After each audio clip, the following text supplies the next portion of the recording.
हवा भारी और स्थिर थी, जैसे जंगल ने अपनी सांस रोक रखी हो। पत्तों से बनी छतरी ने सूरज को छुपाया हुआ था। रोशनी को सिर्फ एक हल्की सी झलक मिल रही थी। जंगल की जमीन उलझी हुई जड़ों और सड़ती हुई पत्तियों से भरी हुई, काले और हरे रंग में ढली हुई थी। हर कदम पर मिट्टी और पत्तों की खुशबू थी। हवा भी राज की बातें कर रही थी। हर खामोश सांस के साथ पत्ते हिला रही थी। यह जंगल अपनी कहानी सुना रहा था। एक जवान लड़की आन्या डर के साथ जंगल में कदम रखती है। उसके दिल की धड़कनें तेज हो रही थीं। उसकी आंखें इधर उधर घूम रही थीं, अजीब जगह को देख रही थीं। हर छोटी सी आहट पर उसका ध्यान जा रहा था। वह एक रेयर फूल ढूंढ रही थी, जो कहते हैं सिर्फ चांदनी में खिलता है। एक फूल जो उसकी बीमार दादी को ठीक कर सकता है। उसके लिए यह सफर बहुत जरूरी था। झाड़ियों में एक आहट से वो कांप गई। उसने अपने आप को संभाला और आगे बढ़ने लगी। आन्या रुक गई। उसका हाथ झट से अपनी कमर पर बंधे मचेटे की तरफ गया। उसने अपने आप को सुरक्षित महसूस करने की कोशिश की। बस एक छोटा जानवर, वह बोली। उसकी आवाज खामोशी में एक फुसफुसाहट सी थी। उसने अपने आप को तसल्ली दी और आगे बढ़ने लगी। आन्या जंगल में और आगे बढ़ी। उसका डर उसके साथ था। हर कदम पर उसे लगता था जैसे कोई उसका पीछा कर रहा हो, लेकिन जब भी वह मुड़कर देखती, सिर्फ पेड़ और झाड़ियां ही नजर आती। जंगल उस पर छा गया। हवा गीली मिट्टी और अनजाने खतरों से भरी थी। हर तरफ से अजीब सी आवाजें आ रही थीं, जैसे जंगल खुद जिंदा हो। शहर की आवाजें, इंसानी जिंदगी बहुत दूर लग रही थी। अब सिर्फ जंगल का सन्नाटा और उसकी अपनी सांसें सुनाई दे रही थीं। नीले रंग की एक झलक उसकी आंखों में पड़ी। वह रोशनी इतनी अजीब थी, जैसे किसी दूसरी दुनिया से आई हो। वहां एक बड़े बरगद के पेड़ की जड़ों में वह फूल था। उस फूल का रंग इतना गहरा और चमकदार था, जैसे रात के अंधेरे में सितारा चमक रहा हो। उसकी पंखुड़ियां चमक रही थीं, एक अजीब सा नीला रंग।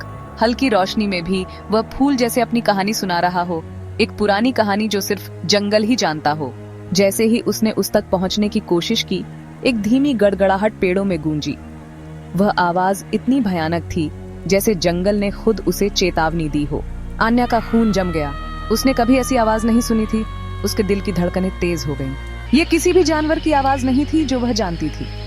ये आवाज जैसे किसी पुरानी भूल चुकी चीज की थी, जो अब वापस आ गई थी। यह एक भयानक आवाज थी, बुराई और भूख से भरी, जैसे जंगल के अंधेरों में कोई भूत या प्रेत छुपा हो। डर ने उसके कदमों को तेज कर दिया और वह पीछे हट गई। उसकी आंखें परछाइयों में गड़गड़ाहट के स्रोत को ढूंढ रही थीं। उसने सोचा, क्या यह सच में हो रहा है या सिर्फ उसके मन का वहम है? जंगल उसके चारों तरफ बंद होता हुआ लगा। परछाइयां लंबी और विकराल आकृतियों में बदल रही थी। रात का सन्नाटा और जंगल की गड़गड़ाहट उसके दिल की धड़कनों को और तेज कर रही थी। आन्या भागी। उसके फेफड़े जल रहे थे। उसने उस अनमोल फूल को उसके हाथ में कस के पकड़ा हुआ था। उसकी सांस फूल रही थी, लेकिन उसके कदम रुक नहीं रहे थे। गड़गड़ाहट जारी रही, उसके चारों तरफ गूंजती रही, हर दिशा से एक साथ आती हुई लग रही थी। ये आवाज उसके मन में डर और बेचैनी को और बढ़ा रही थी। कांटे उसके कपड़ों को चीर रहे थे। शाखाएं उसके चेहरे पर पड़ रही थीं, लेकिन वह रुकने की हिम्मत नहीं कर सकती थी। उसके कपड़े फट चुके थे, लेकिन उसकी हिम्मत अभी भी मजबूत थी। उसे बाहर निकलना था, उस अनजान आतंक से बचना था जो उसका पीछा कर रहा था। हर कदम पर उसे लगता था कि वह उसके और करीब आ रहा है।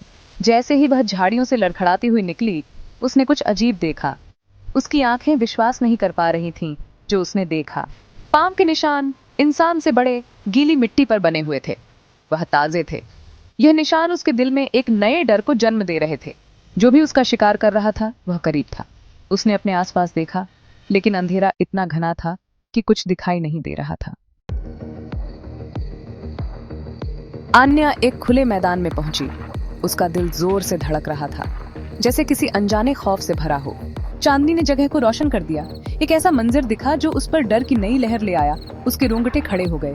मैदान के बीच में एक पौराणिक और डरावनी मूर्ति खड़ी थी, जो बहुत ही भयंकर थी। लंबी और भयंकर, वह घने उलझे हुए बालों से ढकी हुई थी, जैसे अंधेरे का एक हिस्सा हो। अंधेरे में चमक रही उसकी लाल आंखें आन्या पर भूख से टिकी हुई थी, जो आन्या को हड्डियों तक ठंडा कर रही थी। ये कोई मामूली जानवर नहीं था, ये कुछ और ही था। ये कुछ पुराना था, कुछ खतरनाक था, जो समय के पार से आया था। मूर्ति ने उसकी तरफ एक कदम बढ़ाया और आन्या जानती थी कि अब उसके पास कहीं भागने को जगह नहीं है, उसका सामना करना ही पड़ेगा। आपको क्या लगता है कि आन्या ने किया होगा या उसको करना चाहिए?